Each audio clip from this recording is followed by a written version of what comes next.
Saudara-saudari, Bapak, Ibu, adik-adik para sahabat Yesus di Paroki Santo Yosef Medari dan di Stasi Santo Thomas Yegan, dan juga para sahabat Yesus dimanapun Anda berada, berkah dalam, salam sehat, semangat selalu. Marilah kembali kita belajar ilmu sejati pada hari Rabu tanggal 26 Mei tahun 2021. Bersama gereja kita memperingati peringatan wajib Santo Filipus Neri, seorang imam. Marilah kita mengawali belajar ilmu sejati kita dengan berdoa dalam nama Bapa, Putra, dan Roh Kudus. Amin.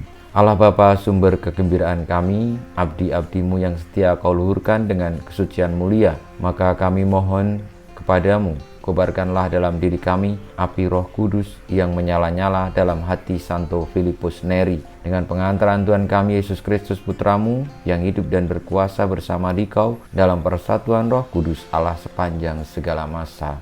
Amin. Para sahabat Yesus terkasih, kita akan belajar ilmu sejati dari Injil Yesus Kristus menurut Markus bab 10 ayat 32 sampai dengan 45. Sekali peristiwa, Yesus dan murid-muridnya sedang dalam perjalanan ke Yerusalem. Yesus berjalan di depan. Para murid merasa cemas dan orang-orang yang mengikuti dia dari belakang pun merasa takut. Sekali lagi Yesus memanggil ke-12 muridnya dan ia mulai mengatakan kepada mereka apa yang akan terjadi atas dirinya. Yesus berkata, "Sekarang kita pergi ke Yerusalem dan Anak Manusia akan diserahkan kepada imam-imam kepala dan ahli-ahli Taurat. Mereka akan menjatuhi dia hukuman mati. Mereka akan menyerahkan dia kepada bangsa-bangsa yang tidak mengenal Allah. Ia akan diolok-olok, diludahi, disesah, dan dibunuh. Dan sesudah 3 hari ia akan bangkit." Lalu Yakobus dan Yohanes, anak-anak Zebedeus, mendekati Yesus. Mereka berkata, "Guru, kami harap engkau mengabulkan suatu permohonan kami." Jawab Yesus, "Apakah yang kalian ingin ku perbuat bagimu?" Mereka menjawab, "Perkenankanlah kami ini duduk dalam kemuliaan-Mu kelak, seorang di sebelah kanan dan seorang di sebelah kirimu." Tetapi Yesus berkata kepada mereka, "Kalian tidak tahu apa yang kalian minta. Sanggupkah kalian meminum piala yang harus kuminum dan dibaptis dengan pembaptisan yang harus kuterima?" Mereka menjawab, "Kami sanggup." Yesus selalu berkata kepada mereka, "Memang kalian akan meminum piala yang harus kuminum dan akan dibaptis dengan baptisan yang harus kuterima. Tetapi hal duduk di sebelah kanan atau kiriku, aku tidak berhak memberikannya. Itu akan diberikan kepada orang-orang yang baginya telah disediakan." Mendengar itu, ke-10 murid yang lain menjadi marah kepada Yakobus dan Yohanes. Tetapi Yesus memanggil mereka lalu berkata, "Kalian tahu bahwa orang-orang yang disebut pemerintah bangsa-bangsa memerintah rakyatnya dengan tangan besi, dan pembesar-pembesarnya menjalankan kuasanya dengan keras atas mereka. Tetapi janganlah demikian di antara kalian. Barang siapa ingin menjadi besar di antara kalian, hendaklah ia menjadi pelayanmu.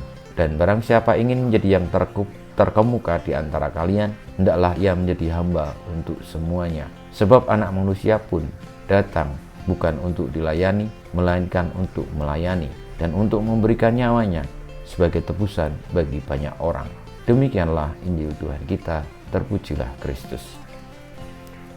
Para sahabat Yesus terkasih, jelas sabda Tuhan bagi orang-orang yang percaya kepadanya, yang diberikan pertama-tama karena pertanyaan dari Yakobus dan Yohanes tentang bahwa mereka ingin duduk di sebelah kanan kiri Tuhan Yesus dan juga mendapatkan kemuliaan dari Tuhan Yesus. Jawaban Tuhan Yesus dengan jelas bahwa sebagai orang-orang yang mengikuti Anak Manusia, Sang Kebenaran, hendaknya melayani bukan dilayani. Hendaknya berani untuk memberikan diri sebagai kebahagiaan, keselamatan bagi banyak orang. Dan kalau kita ingin terkemuka, marilah kita melayani dengan sungguh, mengutamakan orang lain. Semoga ini semua menjadi kekuatan bagi kita untuk tetap siap dan setia di dalam pelayanan kita demi kebahagiaan dunia. Kita mohon berkat Tuhan, kemuliaan kepada Bapa dan Putra dan Roh Kudus, seperti pada permulaan, sekarang, selalu, dan panjang segala abad. Amin. Ya Yesus, jadikanlah hati kami seperti hati-Mu. Tuhan bersamamu dan bersama rohmu.